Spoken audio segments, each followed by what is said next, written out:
नमस्कार, प्रणाम। The scholar की इस ऑनलाइन क्लासेस में आप सबका स्वागत है। ये स्पेशल टीजीटी पीजीटी वालों के लिए क्लास है और जैसा कि मैंने बताया था 5 वीडियो 5 क्लासेस हम आपके लिए लेके आए हैं। तो प्रत्येक में 20-20 क्वेश्चन है, 100 प्रश्नों की श्रृंखला है और शीघ्रता के साथ इसको सीखे समझे ताकि परीक्षा में कुछ आपकी सहायता सहयोग हो सके। तो आज के जो क्वेश्चन है ये आदिकाल पर आधारित है। देखिएगा कौन कौन से प्रश्न आते हैं। पहला प्रश्न है, आदिकाल को सिद्ध सामंत काल किसने कहा था? एबीसीडी में से क्या सही होना चाहिए? विश्वनाथ प्रसाद मिश्र, रामचंद्र शुक्ल, हजारी प्रसाद द्विवेदी या राहुल सांकृत्यायन। तो आदिकाल को सिद्ध सामंत काल किसने कहा था? राहुल सांकृत्यायन ने कहा था। इसके बाद अगला प्रश्न है आपका, वो है कि आदिकालीन साहित्य का प्रमुख रस कौन था? तो आदिकालीन साहित्य का प्रमुख रस कौन था? हास्य, वीर, शांत या रौद्र। तो ध्यान दीजिएगा, प्रमुख रस वीर रस था। वीर रस से परिपूर्ण कविताएं आदिकाल में लिखी गई। नेक्स्ट है, आदिकाल को अपभ्रंश काल किसने कहा था? ध्यान दो बेटा, आप भी अपने साथ साथ एक क्वेश्चन हल करिए और देखिए आप कितने जवाब खास तो कितने सही दे पाते हैं। तो आदिकाल के साहित्य में आदिकाल को अपभ्रंश काल का नाम किसने दिया था? वियोगी हरि, डॉक्टर नगेंद्र, धीरेन्द्र वर्मा या श्याम सुंदर दास।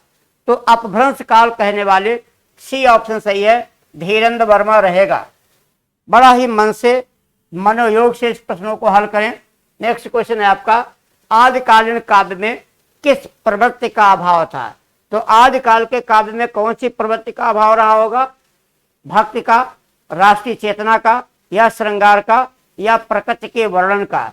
तो जाहिर सी बात हम देखते हैं आदिकाल में भक्ति भी थी, श्रृंगार भी था, प्रकृति का वर्णन था।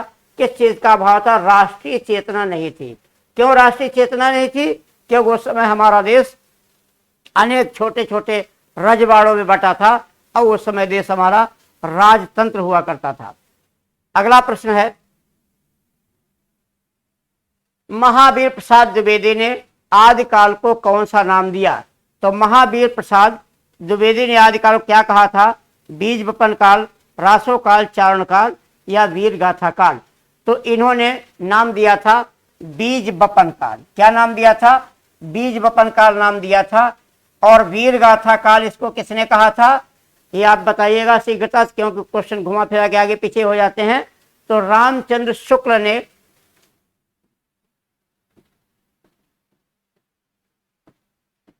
इसको नाम दिया है वीरगाथा काल का। और चारण काल जॉर्ज ग्रियर्सन। जॉर्ज ग्रियर्सन क्या नाम दिया था? इसको चारण काल नाम दिया था। तो इस प्रकार से ये विकल्प सही है। अगला प्रश्न है, आदिकाल को अपभ्रंश काल किसने कहा था? आदिकाल को अंधकार काल। अंधकार काल किसने कहा था?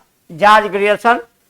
ये राजकुमार लिख गया, मिसप्रिंट है, राजकुमार है, राम कुमार वर्मा या सरहपा या कमल कुलश्रेष्ठ।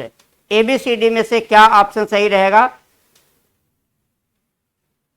तो डॉक्टर कमल कुलश्रेष्ठ ने आदिकाल को अंधकार काल की संज्ञा दी थी। अगला प्रश्न है आपका, नख सिख वर्णन की श्रृंगार परंपरा का आरंभ इसमें से किस कृत से माना जाता? ऐसी कौन सी रचना है जिसमें सबसे पहले श्रृंगार परंपरा का वर्णन किया गया? तो पृथ्वीराज रासो, राउरवेल, खुमार रासो, बीसलदेव रासो। तो ध्यान दीजिएगा, ये राउरवेल है जिसमें सबसे पहले नख सिख का वर्णन किया गया था। ये आपको ध्यान में रखना है। तो 11वीं शताब्दी की रचना है, 11वीं शताब्दी की रचना है। इसके राइटर हैं रोड़ा कवि। रोड़ा कवि के द्वारा लिखा। ध्यान दीजिएगा, यह विश्व का प्रथम चंपू काव्य है। किस प्रकार का काव्य है? गद्य पद्य युक्त रचना को चंपू काव्य कहते हैं, जो मध्य प्रदेश के धार एमपी में एक शिलालेख पे, एक पाषाण खंड पे ये लिखा हुआ है। सबसे पहले इसमें नक्शिक वर्णन राउरकेला में किया गया था। अगला प्रश्न है आपका,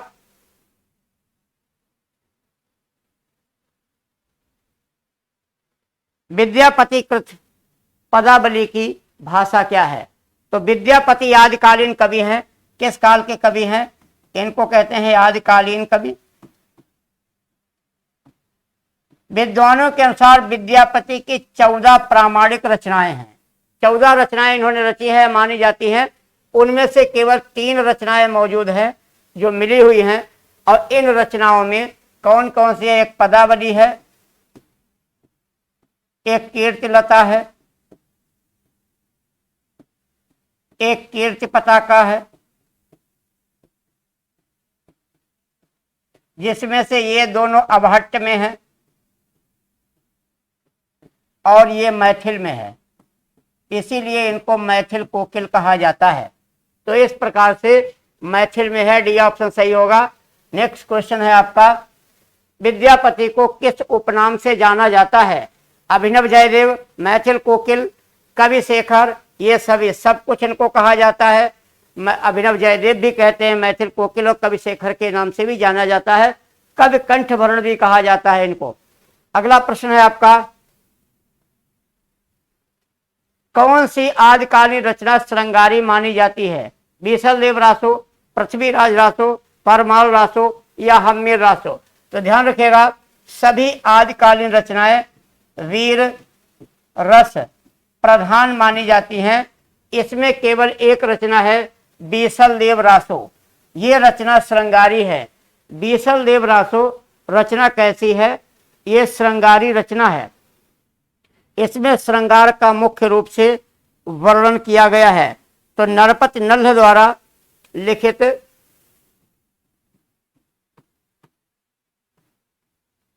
नरपति नल्ल इसके लेखक हैं।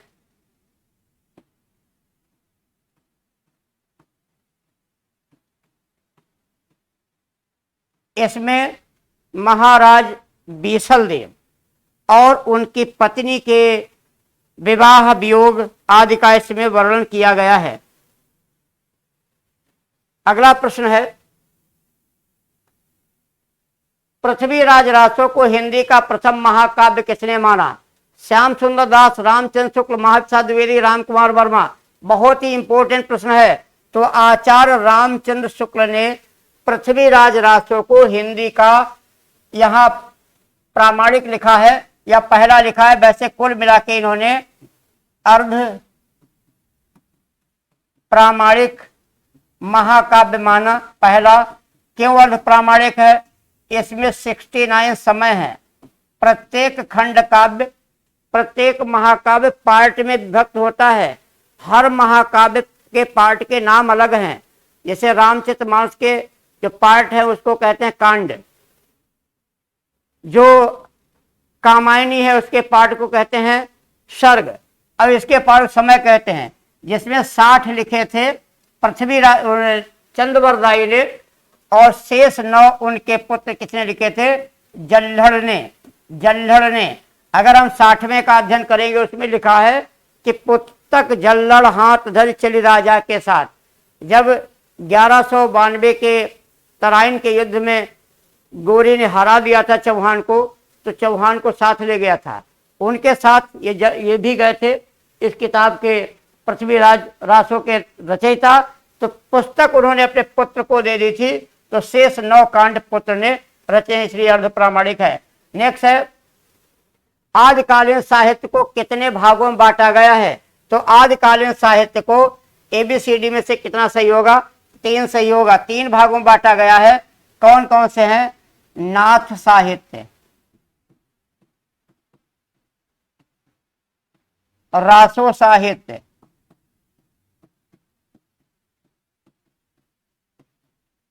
और सिद्ध साहित्य। कितने भागों में बांटा गया है? 3 भागों में बांटा गया है। नाथ साहित्य के प्रवर्तक गोरखनाथ माने जाते हैं, ये भी क्वेश्चन आ चुका है। रासो साहित्य के प्रमुख जो हैं वो चंद्रवरदाई हैं, और सिद्ध साहित्य के सरहपा। ये चीजें भी स्मरण रखिएगा, नोट कर लीजिएगा, ध्यान रखिएगा इनको। नेक्स्ट क्वेश्चन है कि नाथ साहित्य का प्रवर्तक किसे माना जाता है? अभी यही प्रश्न आया, गोरखनाथ को माना जाता नाथ साहित्य का प्रवर्तक। अगला प्रश्न है चौपाई के साथ दोहा रखने की परंपरा कड़वट कहलाती है और इस परंपरा का सबसे पहले प्रयोग किसने किया था? पौमचर्यु के लेखक जो है स्वयंभू ने। तो कुछ चौपाइयां होती हैं और उसके बाद दोहा, जैसे रामचरितमानस में ही है, यही प्रवृत्ति कड़वट शैली कहलाती है। अगला है पृथ्वीराज रासों में सर्ग को क्या कहा जाता है? उस पर भी चर्चा हो चुकी है, समय कहा जाता है। अगला है चंद्र शर्मा गुलेरी ने पुरानी हिंदी का प्रथम कवि, पुरानी हिंदी का प्रथम कवि किसे माना जाता? सरहपा, स्वयंभू, राजा मुंज या राजा भोज में से किसको पुरानी हिंदी का प्रवर्तक माना है? शीघ्रता से इस प्रश्न का जवाब दें। तो पुरानी हिंदी का जो प्रवर्तक इन्होंने राजा मुंज को माना है, सी ऑप्शन सही होगा। अगला प्रश्न है आपका आदिकालीन सिद्ध कवियों का संबंध किस धर्म से था? तो किससे था? बौद्ध धर्म की वज्रयान, पहले मैंने बता दिया था, वज्रयान को सहजयान भी कहते हैं, सहजयान शाखा से था, इसीलिए सरहपा को सहजपा भी कहते हैं। अगला है आदिकालीन साहित्य की प्रमुख भाषा क्या थी? अवधी, ब्रज, डिंगल या पिंगल या मैथिल? तो डिंगल पिंगल थी, ध्यान रखिएगा, ये भाषण होकर के कुल मिलाकर के शैली थी। प्रश्न क्या चाह रहा है ये भी ध्यान रखना है आपको। अगला क्वेश्चन है कि प्रथम जैन कवि कौन है? देवसेन, धनपाल, हेमचंद्र या पुष्पदंत? तो देवसेन इसमें से पहले जैन कवि हैं, देवसेन। नेक्स्ट अगला क्वेश्चन है आपका हिंदी काव्य में प्रयुक्त होने वाला 12 मासा का उल्लेख सबसे पहले कहाँ मिलता है? तो हिंदी में 12 मासा का उल्लेख सबसे पहले बीसल देव रासो, पद्मावत, परमाल रासो या जय मयंक जस चंद्रिका? तो ध्यान रखिएगा, बीसल देव रासो में सबसे पहले 12 मासा का उल्लेख किया गया था। इसमें महाराज बीसल देव, महाराज बीसल देव,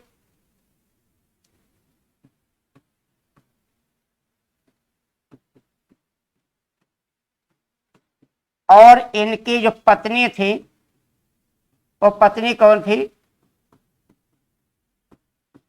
भोज परमार की पुत्री,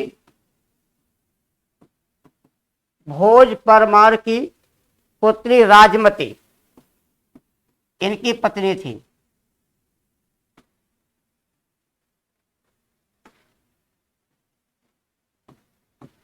तो ध्यान क्या आपको रखना है, यानी इस पुस्तक में महाराज जो बीसल देव है और भोज परमार की पुत्री राजमती हैं, इन दोनों के बीच विवाह, वियोग और पुनर्मिलन, मिलन का वर्णन है। तो सबसे पहले 12 मासा का प्रयोग यहीं पर किया गया था। तो इस प्रकार से 20 क्वेश्चन इस क्लास में भी थे, तो ये आपको बहुत मदद करेंगे, सहयोग करेंगे। ये क्लास आपको अच्छी लग रही है तो अपने मित्रों को, दोस्तों को इसका वीडियो अवश्य भेज दें शीघ्रता के साथ। इसको लाइक और सब्सक्राइब करें। अगली क्लास में फिर 20 क्वेश्चन आपके लिए लेके आएंगे। नमस्कार।